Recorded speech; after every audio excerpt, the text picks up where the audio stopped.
Hi, everyone. So, as most of you who follow me know, in most of my videos, I have crystals in the background. I use them quite a bit, both when I'm doing readings in my personal life and just to make things look pretty because they're so darn pretty.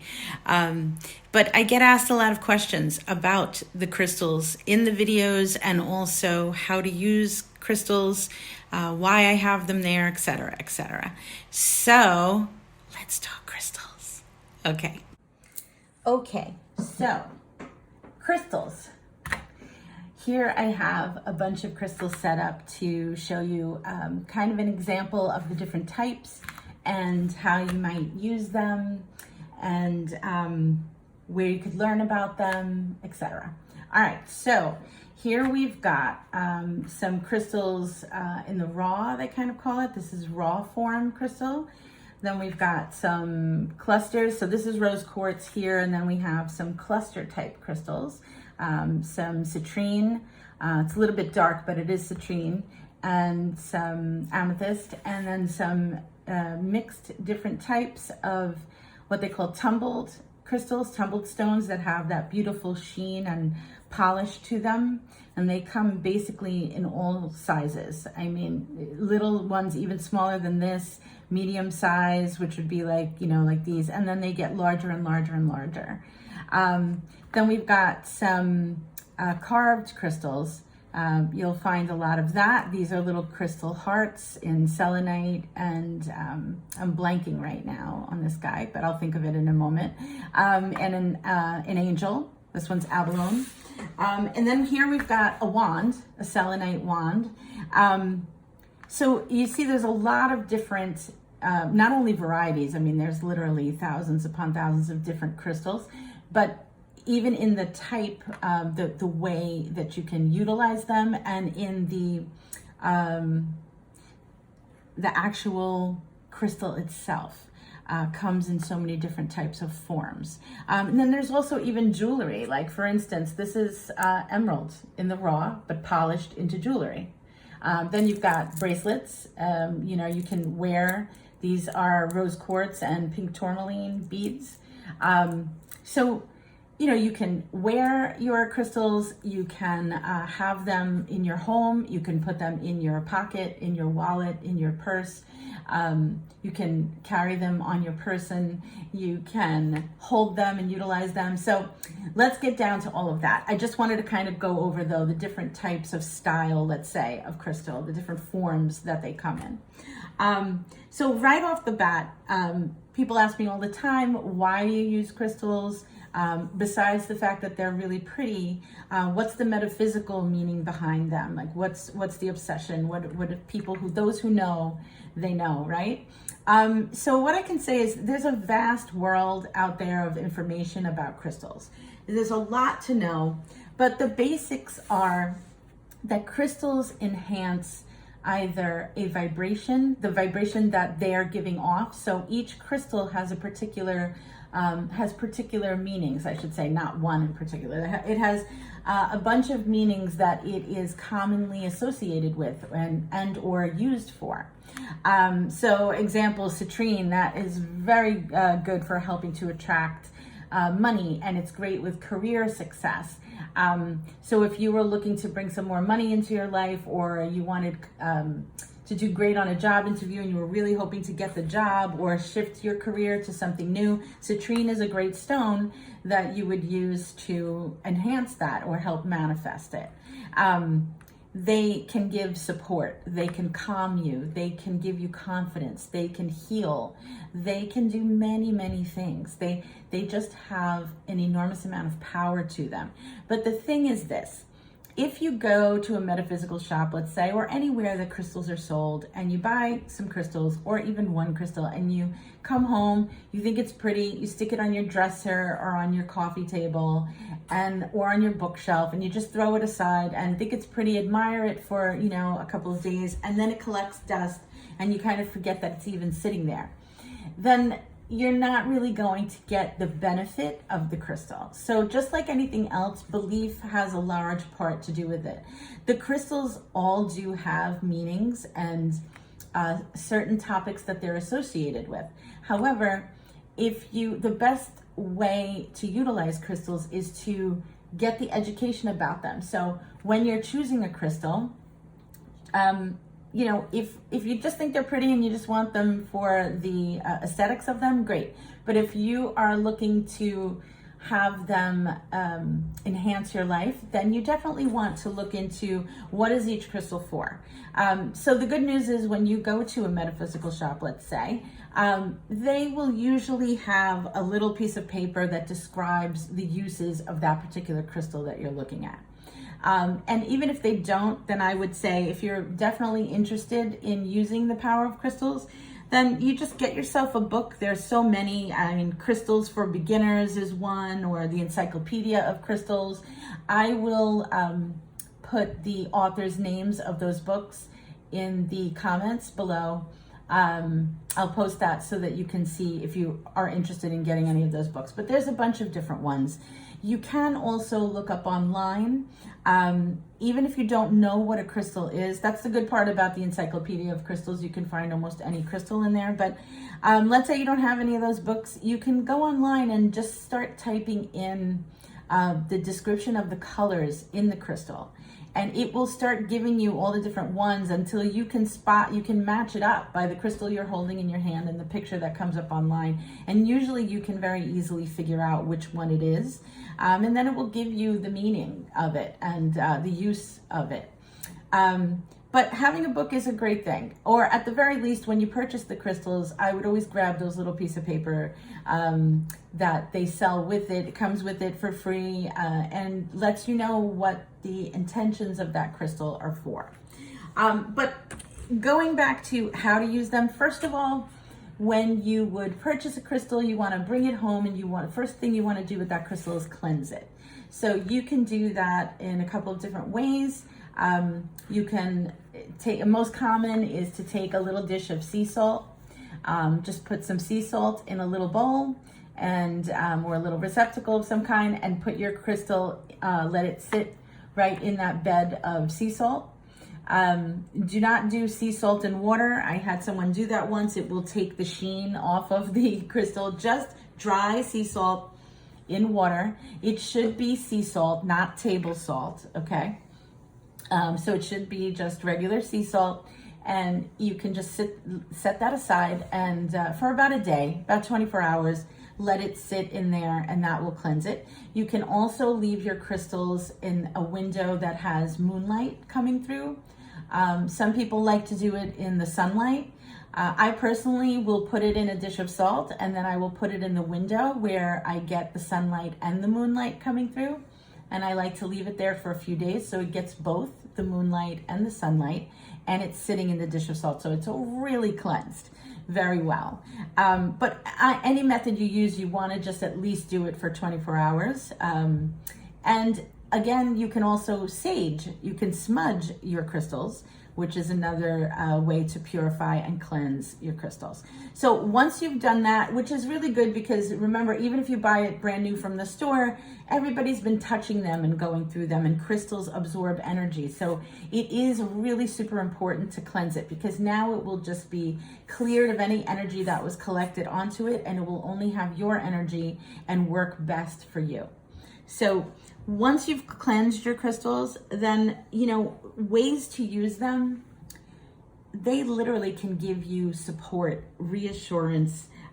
They can calm you. They are great to use during meditation.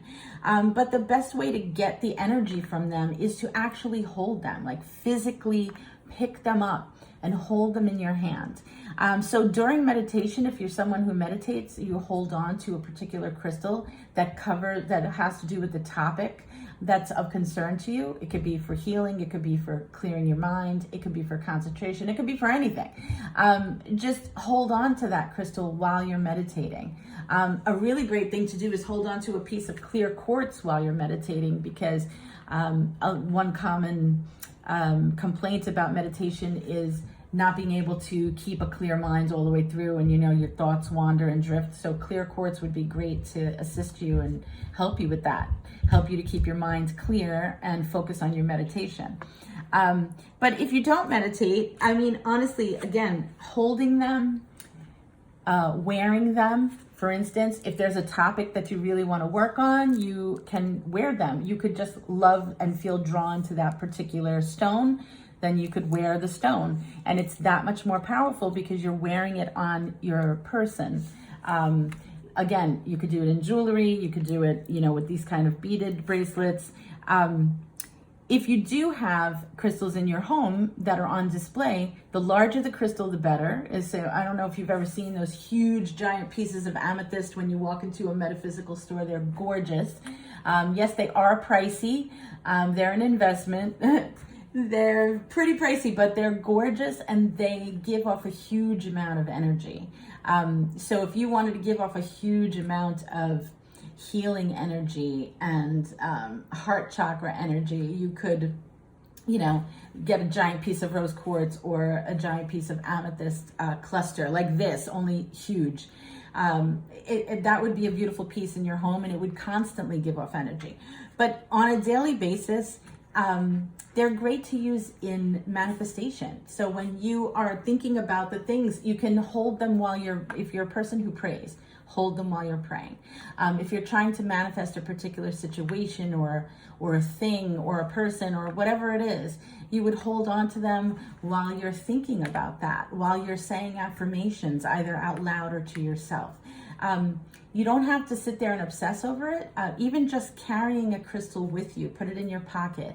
A crystal that would be great, to help again with creating money or something like that. Get a little small piece. They come even smaller than this, and put it in your wallet. It's a great way that you'll see it all the time. You'll take it out. You can feel it. Hold it in your hands and you can pick up the energy and the vibration of that crystal. There are crystals that help with headaches. They help with anxiety. So when you're having, let's say, an anxiety attack, you do your breathing exercises, everything else that you've been taught to help you with that. But if you carry around a piece of a crystal that helps with that kind of thing and just hold it while you're doing all those other things, the energy of that crystal will support you and help you and guide you into calming down. So literally, crystals, there are crystals for healing, crystals for love, crystals for jobs, career, money, health, every kind of thing you can think of. And because there's literally thousands of different crystals. So they are such a wonder and so easy to use. Where to get them? Again, metaphysical stores generally have crystals, little small ones. The smaller they are, the more inexpensive they will be. Certain crystals are more expensive than others, even for a little piece. So for instance, lapis, blue lapis is an expensive crystal. Ruby can be expensive. Emeralds, like this kind of stone, they're more expensive than others, but in this small little piece, they're much more affordable. Whether to use this type or to use a cluster or in the raw, that's really honestly your preference. I would say that it's much easier to transport and hold and utilize the tumbled stones, so you'll find that they're super popular, and that's probably I guess the least expensive would be in the raw form, but the tumbled stones are all different sizes and very easy to carry with you and very pretty. So they're super, super popular in that form. The clusters are great. I find that clusters are more to me for aesthetics for my use, because I don't tend to want to hold a cluster, because clusters are, the bottom side is the raw side of where, it's like literally chiseled off of the rock that this came from, and then left in this cluster type form. So it really is almost, you see it's like a geode, how you see the layers of the crystal of the rock. So it is beautiful and I do love it. But as far as holding it, I will occasionally, but in general, the tumbled stones are easier. They're smooth, they're small, or depending on what size you buy, but they're easier to hold in your hand and stick in your pocket or your purse or whatever. Crystals that you wear are great. But just because you're just wearing them, I will literally like feel the bracelets on my wrist from time to time when I'm doing my affirmations. I will, hold them, rub them. I will feel them on my body so that I pick up that energy while I'm praying or doing my affirmations, etc. So literally it's really endless, the things you can do with crystals and how you can use them. But this is just like I just wanted to give you a quick little overall guidance and kind of just a quick guide to the different types and different ways that you could use them. And back to where to buy them. Sorry, lost my train of thought there. Again, metaphysical shops, obviously you can get them. You can get them online. Here's what I would say. Just remember to bear in mind that when you purchase these things online, crystals, there's no two are alike. Literally no two are alike. So yes, something can be rose quartz, but something can be very pale rose quartz, very dark, like citrine. This is a dark piece of citrine. Many times it can come up and look much more yellow. And much lighter or paler. There's so much variation. So when you buy online, just because you see a really pretty picture of, let's say a piece of lapis, lapis has striations in it and flecks of gold.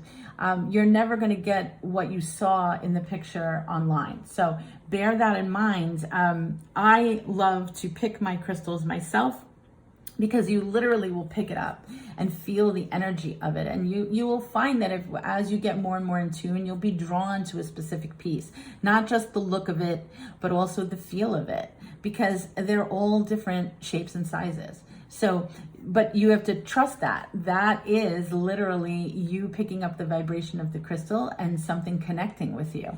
So if you can buy them in person, that is always 100% top choice. First choice is to buy them in person and pick them out yourself. And just go with whatever you're drawn to. Sometimes you're drawn to a crystal, you have no idea what it's for. And maybe you find what it's for and you don't even think that relates. But if you really love the crystal, you love the look of it and the feel of it, and you're really drawn to it, there's a reason you're being led to it. So I would take that crystal, regardless of whatever it's for, and bring it home and keep it. And eventually the reason will reveal itself to you for sure, because that would mean that your spirit guides were leading you to that crystal. And for some reason you need that in your life, or somebody in your home needs it in the home. So, but again, if you can pick them in person, that's always the best. If you don't have a choice and you live in an area where you don't really have access to the kind of store, metaphysical shops and things like that would sell crystals. Sometimes gift shops have crystals. They probably won't have a huge selection, but they may. So again, if you have to purchase them online, then do a little research into, what kind of crystal, what topics are you looking for assistance with? And then which crystals really help with that. And try to go by, look it up online, look it up in the books, and see which colors appeal to you and things like that. And then you can go ahead and order, start small, so that if you don't like the look of it when it arrives, if it comes and it looks lighter or darker or has different striations to it than what you were thinking, at least it's a small piece and it wasn't very expensive at all. The small pieces literally go from $1 to $10. It really depends on the type of crystal. So they can be very, very inexpensive, or they can, cost a little bit more. Clusters are, again, small clusters, not too expensive at all. Large clusters can get in, the high hundreds or thousands, believe it or not, for a huge, when I say huge, I mean something that's literally like a standing piece of furniture. That's how big these clusters can get. In the raw is always very, very inexpensive. Just bear in mind that in the raw, most people don't end up liking to hold a raw crystal because it's jagged, doesn't have that smooth, polished feel like the tumbled stones do. Although it is usually very inexpensive for the raw pieces. A lot of times they're sold in bulk, but not as pretty, because again, not as polished and not as pleasant to hold. but some people don't care. So, you could utilize that. And the ones that are carved are literally, if you're looking to manifest something that has to do with love or with healing or the heart, then a heart crystal would be great. And the same, they make really adorable gifts. An angel, if you connect with the angels, or you're looking to connect with the angels, etc. It goes on and on and on as far as the carved ones. They're just like a nice, pretty thing that you can do, and they do have, their meanings, but it's not important that you get a carved one. It's there if you like that. But honestly, the tumbled stones are the go-to. They are in a huge abundance. There's so many different ones. There's thousands to choose from, so many different topics to help with. And a little tiny, even smaller than this, a little tiny crystal is just as powerful, can be just as powerful as a huge, big piece that you would put in your home. So it's really about your intention, cleansing it properly, and utilizing it. Hold it every day, hold it every night before you go to bed, or hold it when you get up in the morning. Like I said, carry it in your pocket, take it out from time to time, and feel the energy of it, and think about the thing that you're trying to manifest, or something that you're trying to heal within yourself, or whatever the intention behind the crystal was. Just connect with the crystal. And that's the easiest way to use them, and the most powerful way. Alrighty, I hope that you guys found this helpful. Hey, hope that was helpful. Hope you liked it. And if you have questions, let me know in the comments or message me. And let me know if you have other topics you would like me to explore. I'd love to do that. So hope that was helpful, and go out there and get some crystals. They're so much fun. They're so powerful. They're so beautiful. So I hope you do, and I hope you have a wonderful day. Please like and share, and have a blessed day.